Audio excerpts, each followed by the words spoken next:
بسم اللہ الرحمن الرحیم۔ خطبہ نمبر 22۔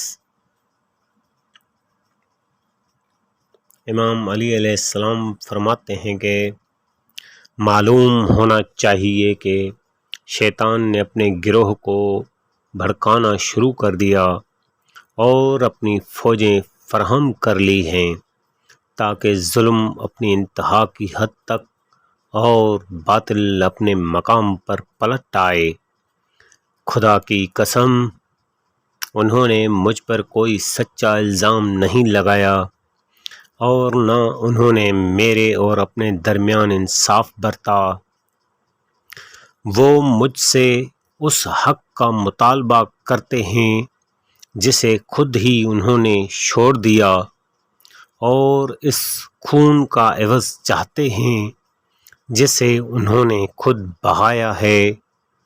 اب اگر اس میں ان کا شریک تھا تو پھر اس میں ان کا بھی تو حصہ نکلتا ہے، اور اگر وہی اس کے مرتکب ہوئے ہیں میں نہیں تو پھر اس کی سزا بھی صرف انہی کو بھگتنا چاہیے۔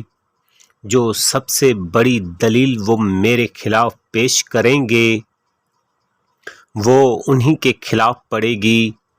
وہ اس مری ہوئی بدعت کو پھر سے زندہ کرنا چاہتے ہیں۔ اف، کتنا نامراد یہ جنگ کے لیے پکارنے والا ہے۔ یہ ہے کون جو للکارنے والا ہے اور کس مقصد کے لیے اس کی بات کو سنا جا رہا ہے؟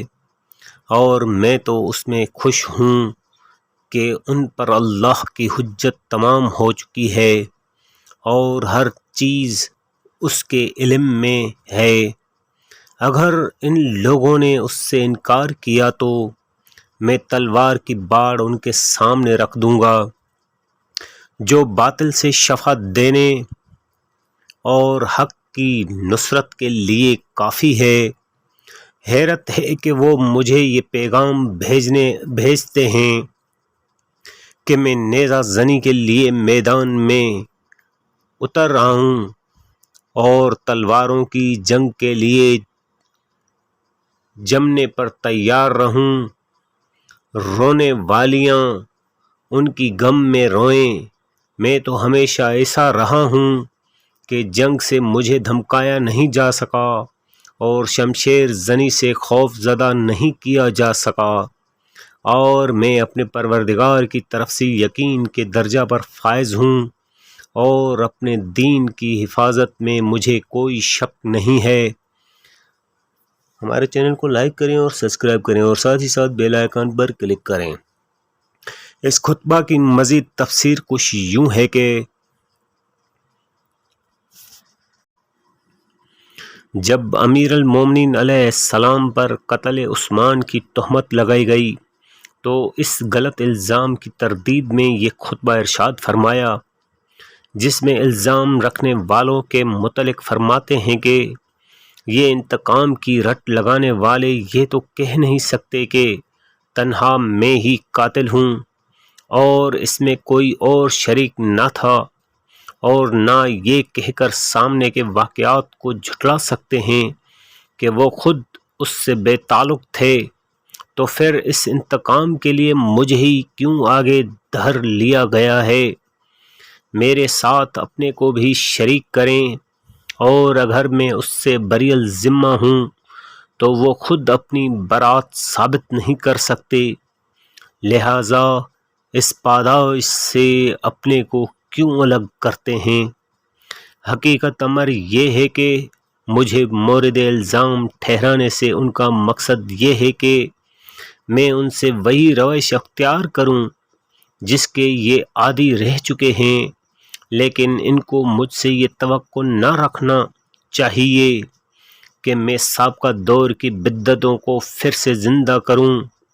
رہا جنگ کا سوال تو میں نے اس سے کبھی ڈرا ہوں اور نہ اب خائف ہوں۔ میری نیت کو اللہ جانتا ہے اور یہ وہ بھی جانتا ہے کہ یہ انتقام کا سہارا لے کر کھڑے ہونے والے ہی ان کے خون سے ہاتھ رنگنے والے ہیں۔ چنانچہ تاریخ اس سے ہم نوا ہے کہ جن لوگوں نے اشتعال دلا کر ان کی موت کا سر و سامان کیا تھا اور جنازہ پر پتھر برسوا کر مسلمانوں کے قبرستان میں دفن ہونے تک سے مانے ہوئے تھے، وہی لوگ تھے جو ان کے خون کا بدلہ لینے کے لیے اٹھ کھڑے ہوئے تھے۔ اس سلسلہ میں طلحہ ابن عبداللہ، زبیر ابن العوام اور ام المومنین عائشہ کا نام سر فہرست نظر آتا ہے، اور دونوں موقعوں پر ان کی کوششیں نمایاں ہو کر سامنے آتی ہیں۔ چنانچہ ابن الحدید لکھتے ہیں، جن لوگوں نے قتل عثمان کے سلسلے میں واقعات تحریر کیے ہیں وہ بیان کرتے ہیں کہ ان کے قتل کے دن طلحہ کی یہ حالت تھی کہ وہ لوگوں کی نظروں سے بچنے کے لیے چہرے پر نقاب ڈالے ہوئے حضرت عثمان کے گھر پر تیر بارانی کر رہے تھے، اور اس سلسلہ میں زبیر کے خیالات کے متعلق تحریر فرماتے ہیں، اور مورخین نے یہ بھی بیان کیا ہے کہ زبیر یہ کہتے تھے کہ عثمان کو قتل کر دو، اس نے تمہارا دین ہی بدل ڈالا ہے۔